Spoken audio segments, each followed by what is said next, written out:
Assuming that the 2023 series is going to premiere on the first weekend of February, and subtracting the week off they're definitely going to get for New Year's, as it is going to be on Sunday, then that leaves us with 11 episodes left, and yeah, I can't really see any scenario where we're going to get a satisfying conclusion to this show.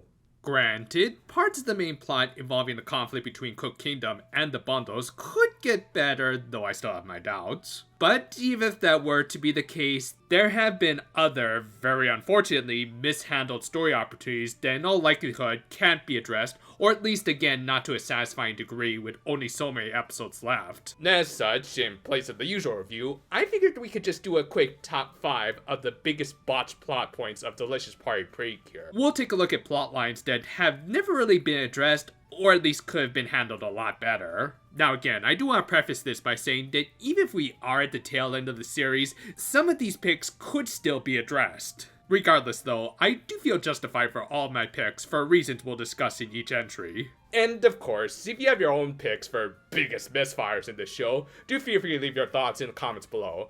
But for now, let's just get right into this.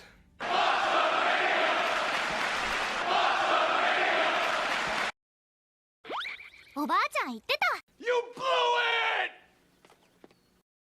Narcissist motivations. This is at the bottom of the list, as I do think there are at least some possible ways of salvaging this character and his story, or at least I hope. Regardless, the more I've reflected on this character's revelations in episode 33, the more I've soured on them. I mean, I think some of my commenters put it best when they pointed out that picky eaters wouldn't see the world like this. Gray and muted colors naturally represent nothingness, so why not go with aguisia, or at least some disorder that makes it so that he was unable to properly process taste as well as others. It would give narcissists somewhat of a justification for lashing out at a kingdom that clearly wouldn't shut up about everything being tasty, and even give him a cruel yet ironic connection with the robot he built that has no taste buds. But nope, instead, likely to make him more relatable with a wider audience, they made him a picky eater. Look, I'm not saying it's wrong to tailor to the majority for the sake of profit, but in this case, there's really no profit to be earned from a villain's backstory,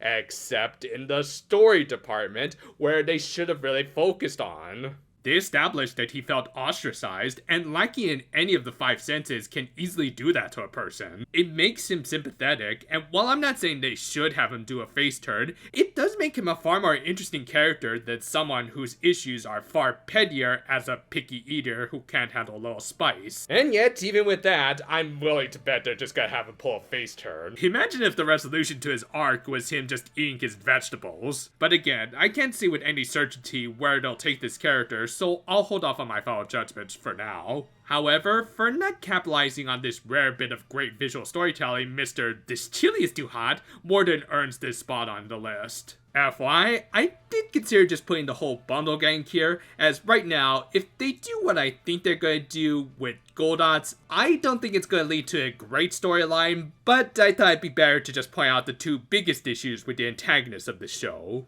And that should give you a good hint as to what's coming up later in this list. You blew it! Takami's relevance. Yeah, so what was the point of including this kid in the poster? The character has been severely tainted by how the show just forgets they even exist. And no, I'm not saying Black Pepper has needed to appear in every fight since his debut, but the boy behind the mask really needed to have a little more screen time, if only to establish his relationship with a certain pink lead. Again, as my commenters pointed out, who at this point are much better analysts than me, Takami having a crush on Yui is not well justified if she's constantly ignoring the poor kid. There have been several episodes where his established cooking and studying skills could have been useful, but he doesn't appear, as the writers, and in turn Yui, forgot he even existed. By doing this, it makes Yui look like a bad friend, which might very well be the case, when Rosemary was the one who invited him on their little trip to the fancy restaurant back in episode 20. Like, way to leave the dude hanging there, Yui. The point is, the more the characters and the show continue to push the idea that this character isn't important to events, the more that's going to become true to the viewers, even when he does get a bigger role in the final act. I mean, I still like the character, and in hoping that he at least gets a satisfying conclusion by not ending up with a certain someone. Don't worry, her time will come in just a bit. But much of that enthusiasm deflates when you realize he was only ever made into a childhood friend in order to be a crutch for the writers to not develop a proper relationship between these two. After all, one of the oldest anime tropes out there is that the CFs always end up together, though again, for the sake of his wallet, I hope that's not the case. You blew it! Amane's backstory. We've already gone over this a lot, especially in those 6 Ranger videos, so we'll just keep this one brief. Basically, Amane's whole arc has just felt more like a checklist of 6 Ranger tropes without any of the actual nuance to it. She just does stuff like become an emo loner because that's what most 6 Rangers are supposed to do, but because we still haven't been given any real significant backstory or even explanation as to how she came into contact with the bundles, we lack context and therefore any real investment in this character. Now again, this could still be addressed in a future episode. In fact, she is going to get one at the end of November.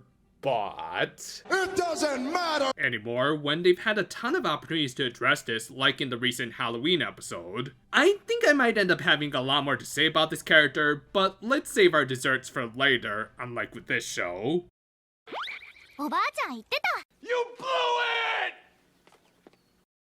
Yui, just Yui. Really, when it comes to this character and the fandom hoping that she will get any sort of development, I think it plays out kind of like this. It's just a little slimy. It's still good. It's still good. It's just a little airborne. It's still good. It's still good. It's gone. I know. I mean, we've already discussed her in a previous entry and how little she has contributed to other characters' arcs. And even when she actually kind of does, it's not really earned, like with her going all out to save Amane when she barely knows the girl. Now, of course, this lack of character development and focus shouldn't be blamed entirely on the character, or even on the writers, lest we forget about the hacking incident from the first quarter of this year. That said, leeway does start to quickly dissipate when you realize that apart from the show's intro episodes, Yui has only gotten really 2 spotlight episodes over the course of the series so far, with one not even really focusing on her as a person or even lead cure. I'd argue Amane took more charge than her in that one. And just looking at the titles of the next 3 episodes, yeah, it doesn't look like our so-called main character is going to be featured in any of them. This then starts to become outright frustrating when you realize the final arc will likely focus on her and her grandmother when neither have really been properly built up, and thus will in all likelihood be incredibly disjointed. If they have to backload almost the entirety of the main character's arc, then at that point you can just blame the writers for their inexperience in this case. We have a lot more to say about this character, but again, we want to save at least a little for a future video, which depending on how the final arc plays out, we might have a few extra plates worth of stuff to talk about. Hopefully this glutton doesn't eat any of them, which on that note... You blew it! Appreciating the food. Yeah, I know that sounds a little weird, especially as the number 1, but hear me out. For as much as this show tries to hide it with a ton of food prawn and everyone saying how delicious everything is, He said it! He said it! aside from one episode, which remains the best of the series, they haven't really delved into why what we eat is so important. Sure, they've shown how it connects with characters in this show, but 1, that plot point has become overused, especially between the Narcissist and Secretary arcs, and 2, after a while, food has just become more of a plot device placeholder. Literally, any food, or really any object, could be used as a catalyst for the events of the episode, making nothing feel truly unique. Now, of course, you could get around this by delving more into the food itself. I mean, we try to bring up as many food facts as possible into the reviews because I personally find them to be very fascinating, and because this show really isn't going to do it. While I'm not saying they need to go into full-on food etymology lectures or anything, they should at least show how the stuff is made, but no, often they just show the characters start to make it, and boom, they're done. And if you know me, you know, I don't say this lightly, but even Kira did a lot of this better. Not only did they make the creation of their desserts significant plot points and even the basis of full-on character arcs, they also provide full-on real-world recipes, which were kinda fun to make, chocolate pens notwithstanding. Regardless, it did provide the viewers with a little more connection to the food rather than just straight cutting to them already eating the stuff. Hell, they even did a good job showing how difficult and stress-inducing making some of their sweets could be, which made the final reward of them being able to eat them all the more satisfying. Really, if you want proof that food making or etymology could become a significant plot point, look to almost any episode of that series, or hell, any cooking anime in general. And you'll see that they do it so much better than this show that tries to play up food as precious, and yet like with the character herself, they don't really treat it as anything of the sort. It's even gotten to the point that food scenes could be removed entirely, and you wouldn't miss much other than setting up the victim of the week. And yes, I know that this is ultimately more of a personal take, but when your show advertises how it's all about the food, and yet you treat it like a cheap plot device to instead introduce as many food fairies as possible, in the hopes that kids will buy these cheap little pieces of plastic, again saving talking about those things for another day, then that is just inexcusable from a writing and even moral standpoint.